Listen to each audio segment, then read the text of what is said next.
खोपोली शहरात घडलेल्या थरारक घटनेमुळे संपूर्ण परिसर हादरून गेला होता. खोपोलीतील रहाटवडे साईबाबा नगर येथील सामाजिक कार्यकर्ते मंगेश काळोखे यांच्यावर झालेल्या हल्ल्याचं सीसीटीव्ही फुटेज आता समोर आलं असून या दृश्यांमुळे पुन्हा एकदा शहरात प्रचंड खळबळ उडाली. समोर आलेल्या सीसीटीव्ही फुटेजमध्ये सकाळच्या वेळेत घडलेला संपूर्ण थरार कैद झालाय.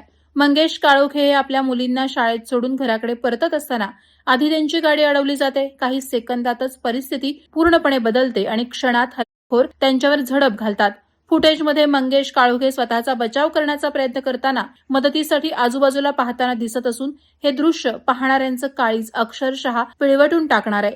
सीसीटीव्ही फुटेज समोर आल्यानंतर नागरिकांमध्ये तीव्र संतापाची भावना आहे. दोषींना तात्काळ अटक झाली पाहिजे, कठोरात कठोर कारवाई झाली पाहिजे अशी एकमुखी मागणी होतीये. सीसीटीव्ही फुटेजमुळे तपासाला वेग येण्याची शक्यता व्यक्त केली जात असून पुढील घडामोडींवर संपूर्ण रायगड जिल्ह्याचं लक्ष लागून राहिलंय. वादळवारा लाईव्हसाठी धम्मशील सावंत, खोपोली.